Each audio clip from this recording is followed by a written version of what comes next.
আজকে উপজেলার প্লটটা কিন্তু এক ভাইকে দিয়ে পরিষ্কার করালাম। আর এখন কিন্তু বর্ষা মৌসুম এসে গেছে আর অনেক জঙ্গল হয়েছিল। তো আসসালামু আলাইকুম আমার ভাই বোনেরা। তো আপনারা সকলে কেমন আছেন? আশা করি খুব ভালো আছেন। আমরাও খুব ভালো আছি আল্লাহর অশেষ রহমতে। আর আজকে কিন্তু এই যে ভাইটাকে নিলাম সারাদিনের জন্য। এই ভাইটা সুন্দর করে জায়গাটা পরিষ্কার করে দিল। অনেক জঙ্গল হয়েছিল। পাশের প্লটের যে গাছের পাতা ছিল সেই পাতাগুলো কিন্তু বাতাসে বা ঝড় তুফানে এসে আমাদের প্লটটা অনেকটা নোংরা হয়েছিল। তো আজকে কিন্তু এই যে প্লটটা পরিষ্কার করলাম। আর ওই যে ভাইটা খুবই ভালো, ভাইটা খুবই দায়িত্ব নিয়ে কিন্তু কাজগুলো করে দিল। আর আমরা জানি যে তাদের জন্য কিন্তু এটাই প্রবাস। তারা অন্য ডিস্ট্রিক্ট থেকে কিন্তু এখানে এসেছে কাজের জন্য। আর আমাদেরও কিন্তু আমরা যারা প্রবাসীর বউরা আছি তারাও জানি যে প্রবাসীরা কত পরিশ্রম করে। তো মানুষেরই জন্য তো ভাইটা যেমন দায়িত্ব নিয়ে কাজ করে দিল। আর আমিও কিন্তু এই যে এখন বাসায় থেকে আসলাম, ভাইটার জন্য একটু শরবত আর কিছু ফল কেটে নিয়ে আসলাম। বাসা যেহেতু একটু দূরে। আর এই যেগুলো কিন্তু আমার আম্মুর হাতের বোনা গাছ, মাশাল্লাহ কতটা সুন্দর হয়েছে। এগুলো কৃষ্ণচূড়া মরিচ গাছ আছে এখানে, কাঁচা মরিচ গাছ, তারপর নানান সবজি কিন্তু লাগানো হয়েছে। শীতের সবজি ছিল সেগুলো কিন্তু উঠিয়ে তারপর আবার বর্ষার সবজি কিন্তু এখানে লাগানো হবে। সেই জন্য জায়গাটা পরিষ্কার করে দিলাম। আর এখানে কিন্তু মাশাল্লাহ অনেক মরিচ হয়ে আছে আর ডাঁটা, তারপর পাট শাক, এখান দিয়ে আরও কিন্তু অনেক সবজি বোনা হবে।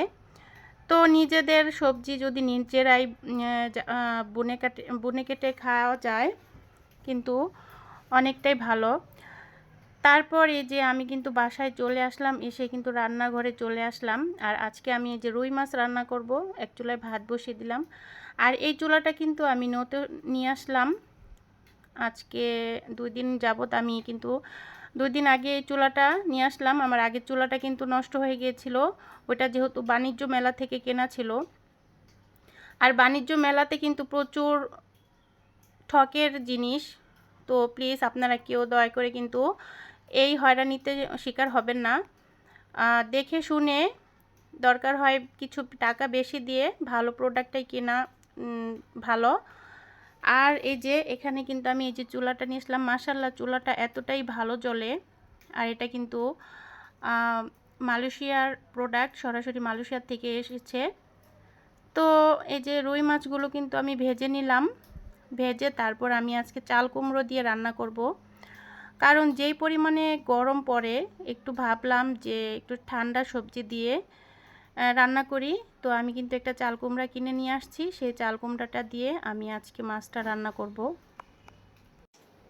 আর মাছটা রান্নার জন্য কিন্তু আমি মাছটাকে ভেজে নিলাম। তারপর এখানে পেঁয়াজ, তেলের মধ্যে পেঁয়াজ, কাঁচামরিচ আর অল্প পরিমাণে আদা রসুন বাটাও দিয়ে দিব। আদা রসুন বাটা আর এই যে এখানে একটু হলুদ গুঁড়ো, মরিচ গুঁড়ো আর ধনিয়া গুঁড়ো দিয়ে দিলাম। তারপর মশলাটা কিন্তু কষানোর পরে আমি চাল কুমড়োগুলো আগে থেকে ভাপিয়ে নিয়েছিলাম, সেই চাল কুমড়োটা দিয়ে ভালো করে কষিয়ে নেব। একটু অল্প ঝোলি দিয়ে রান্না করব তরকারিটা।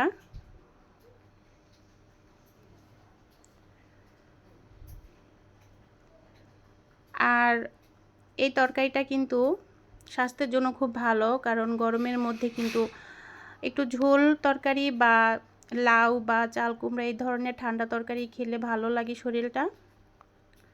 আর এই যে চাল কুমড়াটা আমি কিন্তু ভাপিয়ে রেখেছিলাম, সেটা কিন্তু পানি ঝরিয়ে আমি দিয়ে এখন ভালো করে কষিয়ে নেব।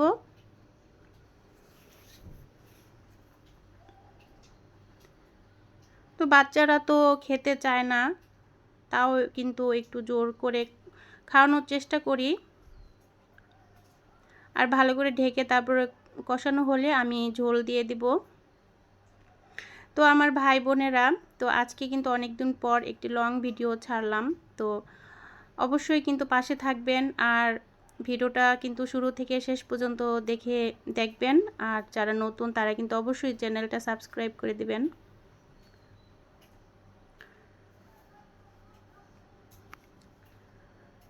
তো তরকারিটা কিন্তু আমি ভালো করে ঢেকে অনেকক্ষণ টাইম নিয়ে কষিয়ে নিলাম। তারপর কষানোর পরে কিন্তু যে ঝোলের পানি দিয়ে আমি মাছটাও কিন্তু দিয়ে দিলাম। তারপর মিডিয়াম আঁচে আমি কিছুক্ষণ রান্না করে নেব ঢেকে।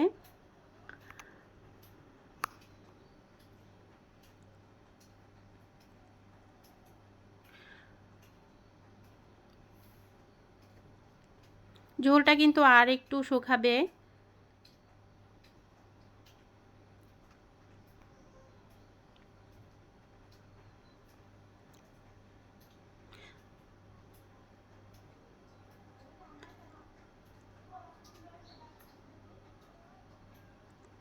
তারপর এখানে আমি একটু টালা জিরার গুঁড়ো দিয়ে দিব, এই যে দিয়ে তারপরে আমি কিন্তু আরেকটু রান্না করে নামিয়ে নেব।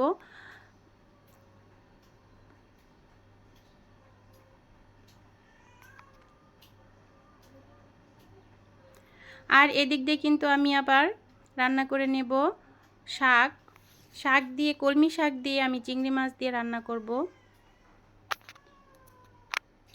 কলমি শাকটা আমি ভালো করে কুচি করে ধুয়ে তারপর কিন্তু শুকিয়ে নিলাম। আর এদিকে পেঁয়াজ দিয়ে দিলাম। আমি কাঁচামরিচটা কিন্তু একটু বেশি দিয়েছি, কারণ একটু ঝাল আমার ভালো লাগে। তারপরে যে তরকারিটা এই চুলায় এখন নামিয়ে নিব, আর অন্য চুলাতে কিন্তু আমি শাকটাও রান্না করে নেব।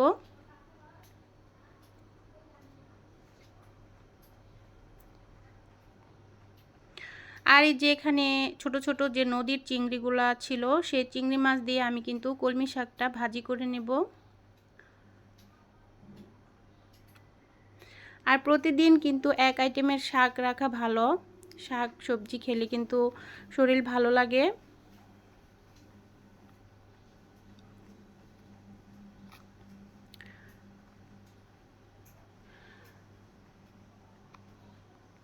আর এই যে শাকটা কিন্তু আমি দিয়ে দিলাম।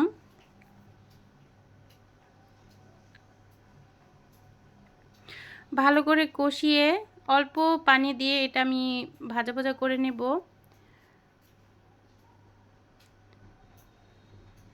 কারণ এটা কিন্তু শুকনা কলমি শাক, শুকনোর মধ্যে যে কলমি শাকটা হয়, কারণ এতে কিন্তু আমি এতে বেশি পানি ওঠেনি, তাই আমি অল্প পরিমাণ পানি দিয়ে দিলাম।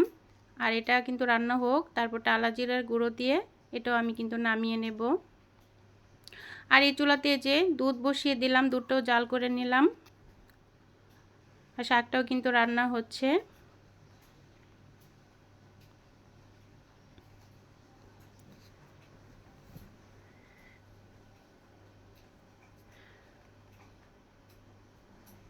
তারপর কিন্তু আমার রান্না বান্না করে আমি কিন্তু এই যে বেড়ে নিলাম। এই যে আমার এখানে রুই মাছের তরকারি আর চিংড়ি মাছ দিয়ে শাক দিয়ে রান্না। তো আমার ভিডিওটা ভালো লাগলে অবশ্যই লাইক কমেন্টস করবেন।